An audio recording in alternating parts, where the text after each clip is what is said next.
नमस्कार मंडळी, अंजली स्वयंपाकघरात तुमच्या सर्वांचे स्वागत आहे। आज मी घेऊन आले तुमच्यासाठी रानभाजी। ह्या रानभाजीचं नाव आहे पात्रीची भाजी। ही पात्रीची भाजी रोगप्रतिकार शक्ती वाढवते, पित्ताचा त्रास कमी करते। अशी ही उपयुक्त भाजी कशी बनवली ती आज आपण बघत आहोत। चला सुरुवात करूया रेसिपीला।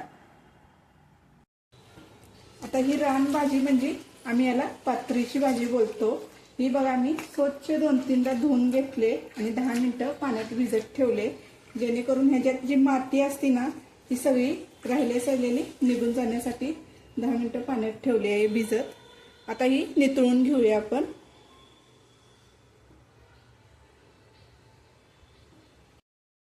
अशा पद्धतीने पात्रीची भाजी सगळी मी बघा चिरून घेतले। आता याला फोडणी देऊन घेऊया आपण। तेल टाकूया 1 चमचा। पालेभाज्यासनी तेल कमी वापरायचं जरा।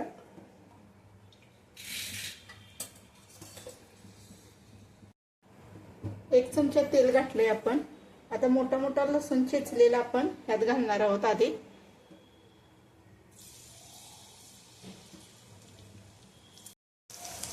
कांदा बारीक चिरलेला, 2 बारीक चिरलेले कांदे, 1 मिरची, ते पण तेलात टाकून आता भाजून घेणार आहोत।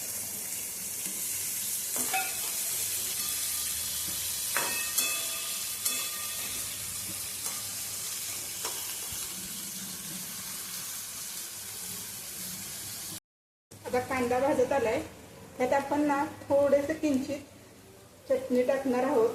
त्याने काय होतं, पालेभाज्यांना आणखीन चव वाढते। मी कोणती पण पालेभाजी करताना थोडंसं त्यात चटणी पण टाकते।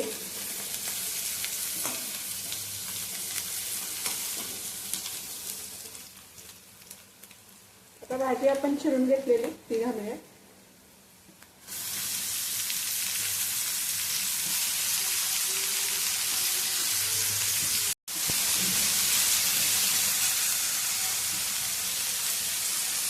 मुगाची डाळ 1 मूठ। आता हे मिक्स करून घेऊया चांगले।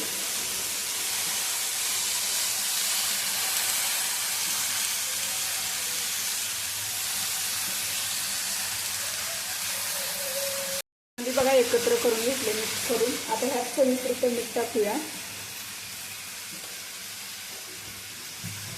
घालून एकत्र करून घ्यायचं आहे।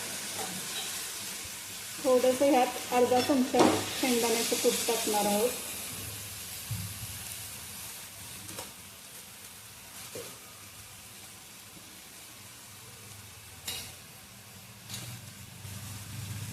खूप चांगले मिक्स करून घ्यायचे आहे।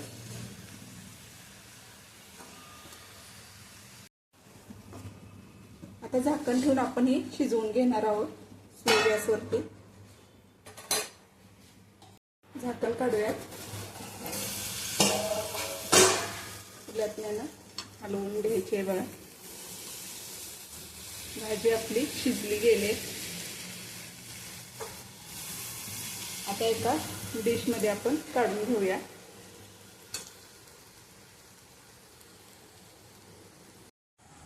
पात्रीची भाजी आपली तयार आहे। रेसिपी कशी वाटली ते नक्की सांगा। लाईक करा, शेअर करा, सबस्क्राइब करा। आवडला असेल तर एक कमेंट करा।